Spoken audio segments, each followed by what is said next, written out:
ಬೆಳಿಗ್ಗೆ ನಾನು ಮನೇಲಿರುವಾಗ 2 ಸಲ ಬಂದ ನಮ್ಮ ಮನೆ ಹತ್ರ. ಯಾರು?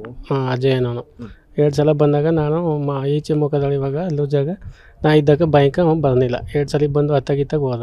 ನಾವು ಮುಖ ತೊಳ್ಕೊಂಡು ತಿಂಡಿ ಒಳಗೆ ಹೋದಾಗ ಮನೆ ಒಳಗೆ ನುಗ್ಗಿದ ಬಾ ಹೋಗೋಣ, ನಾ ಎಲ್ಲಿ ನಂಜನಗೂಡು ಪಾರ್ಟಿ ಎಲ್ಲಿ ಹೋಗ್ಬೇಕಾಯ್ತು, ಹೋಗೋಣ ಬಾ ಅಂದ.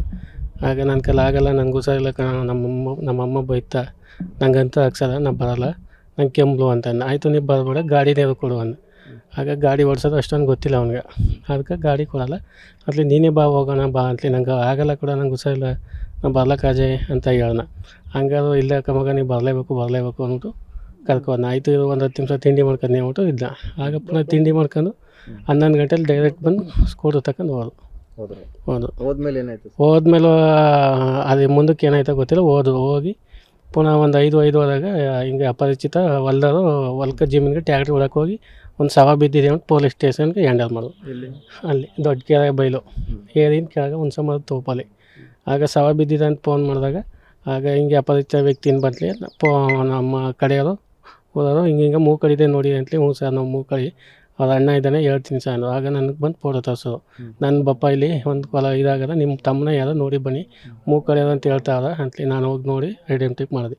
ಹೌದು ನನ್ನ ತಮ್ಮನೇ, ನನ್ನದೇ ಬೈಕು, ನಮ್ಮ ತಮ್ಮನದೇ ಬೈಕು. ಅದು ತಮ್ಮಂದು ರಿಪೇರಿ ಆಗಿತ್ತು, ಬಿಡ್ಸ್ಕೊಂಡು 4 ದಿನ ಆಗಿತ್ತು. ಬಂದ ನನ್ನ ತಮ್ಮನದೇ ಬೈಕು ಇದು, ಅವನು ನನ್ನ ತಮ್ಮನೇ ಸರ್ ಅಂತ ಹೇಳ್ಬಿಟ್ಟು ಕಂಪ್ಲೇಂಟ್ ಕೊಟ್ಟು FIR ಮಾಡ್ಬಿಟ್ಟು ಇಲ್ಲಿಗೆ ತಗೊಬಂದ್ವಿ. ಈ ಅಜಯ್ ಅವ್ರಿಗೂ ಮತ್ತು ನಿಮ್ಮ ತಮ್ಮ ನಂಜುಂಡವ್ರಿಗೂ ಏನೋ ಗಲಾಟೆ ಗಿಲಾಟೆ ಮೊದಲು ಒಂದ್ಸಲ ಚಿಕ್ಕಂದಲ್ಲಿ ಯಾವಾಗ ಟೀನೇಜ್ ಏಜಲ್ಲಿ ಒಂದ್ಸಲ ಗಲಾಟೆ ಆಗಿತ್ತು. ಗಲಾಟೆ ಸುಮ್ಮನೆ ಮಾಮೂಲಿ ಹೇಗೆ ಅವರು ಟೀನೇಜ್ ಒಂದು 10 ವರ್ಷ 12 ವರ್ಷಕ್ಕೆ ಹೆಣ್ಣಾಗಿನ ಮಾಡ್ಕೊಂಡು ಇದ್ದು. ಆಗ ಒಂದ್ಸಲ ಗಲಾಟೆ ಆಗಿತ್ತು. ಆಗ ಗಲಾಟೆ ಆಗಿದಾಗ ನಾವೇ ಆಯಿತು ಬೇಡ ಬಿಡು ಅಂದ್ಬಿಟ್ಟು ಬಿಡಿಸ್ಬಿಟ್ಟು ನಾವು. ಆಗ ಪುನಃ ಟೀನೇಜು ಬೆಳೀತಾ ಮೇಂಡು ಚೇಂಜ್ ಆಯ್ತು. ಆಗ ಒಂದೇ ತಪ್ಪು ಬೆಂಗಳೂರಿಗೆ ಕೆಲ್ಸಕ್ಕೆ ಹೋಗಿರೋ. ಕೆಲ್ಸಕ್ಕೆ ಹೋಗಿ ಒಂದು 6 ತಿಂಗಳು 7 ತಿಂಗಳು ಮಾಡೋಣ, ಮತ್ತೆ ಬಂದು ಅವನು ಈ ಸಣ್ಣ ವೀಕ್ ಅಲ್ವಾ, ಅವ್ನಿಗೆ ಅಂಟಲ್ಲ ಕೆಲಸ. ಇವನ್ಗೆ ಬಾಡಿ ಬಿಲ್ಡರ್, ಅಜಯ್ ಅನ್ನೋನು ಬಾಡಿ ಬಿಲ್ಡರು, ರೌಡಿಸಮ್ ಜಾಸ್ತಿ. ಇವನ್ಗೆ ಅದೆಲ್ಲ ಆಗಲ್ಲ.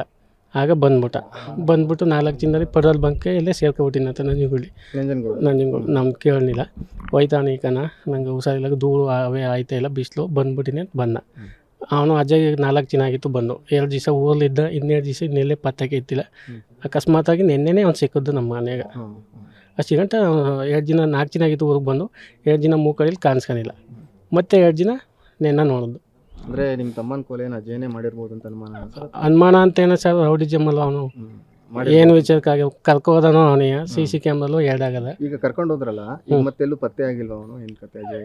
ಇಲ್ಲ, ಪತ್ತೆ ಆಗಿಲ್ಲ. ಅವ್ರ ತಂದೆ ಇವಾಗ ಪೊಲೀಸ್ ಬರೋವಾಗ ಫೋನ್ ಮಾಡೋದಂತೆ, ಎಲ್ಲಿ ಕರ್ಕೋಬೇಕು ಏನಂತ ಅಂತ. ಅದೊಂದು ಸುಳಿವಿಲ್ಲ, ಅದರಲ್ಲಿ ನೋಡಬೇಕು. ಈಗ ನಿನ್ನೆ 8:15 ಫೋನು ಆನ್ ಆಗಿತ್ತು, ಮಧ್ಯಾಹ್ನದಿಂದ ಫೋನ್ ಆನ್ ಆಗಿಲ್ಲ ಅಂತ ಅಜಯ್ ಅವ್ರ ಅಪ್ಪನೇ ಖುದ್ದಾಗಿ ಹೇಳೋಣ. ಆಗ ಪೊಲೀಸ್ನವ್ರಿಗೆ ನಂಬರ್ ಕೊಟ್ಟ. ಪೊಲೀಸ್ನವರು ಬಪ್ಪ ನಿನ್ನ ಮನೆಯಲ್ಲಿ ನಿನ್ನ ಮಗನ ನಂಬರ್ ಕೊಡಪ್ಪ ಅಂತಲಿ ನಂಬರ್ ಮಾಡ್ತಾ. ಸ್ವಿಚ್ ಆಫ್ ಸರ್, ಬೆಳಿಗ್ಗೆ ಆನ್ ಆಗಿತ್ತು ಸರ್, ಈಗ 9 ಗಂಟೆ ಮೇಲೆ ಆನ್ ಆಗಿಲ್ಲ ಸರ್. ಅದನ್ನು ಆ ತಾಯಿ ಕೆಲಸ ಮಾಡ್ತಿರ್ಬೇಕಾದ್ರೆ ತಾಯಿನ ತಪ್ಪು ಹೋಗಿ 500 ರೂಪಾಯಿ ಇಸ್ಕೊಬಂದಂತ ಅಜಯ್. ಅವ್ರ ತಾಯಿ ಹತ್ರ ನನ್ನ ತಮ್ಮನ ತಾಯಿ ಇಬ್ಬರು ಒಂದಿಗೆ ಕೆಲ್ಸಕ್ಕೆ ಹೋಗ್ಯಾವ. ಈಗ ಅಷ್ಟು ಬಲವಂತವಾಗಿ ಕರ್ಕೊಂಡು ಹೋಗಿದ್ದಾನೆ ಅಂದರೆ ಕೊಲೆ ಮಾಡಬೇಕು ಅಂತಾನೆ ಪ್ಲಾನ್ ಮಾಡಿ ಏನೋ ಸ್ಕೀಮ್ ಹಾಕಂಡೆ ಹೋಗೋಣ ಅವನು. ನಿಮ್ಮ ಹೆಸರು ಸರ್? ರಾಜು ಅಂತ ಹೇಳ್ಬಿಟ್ಟು.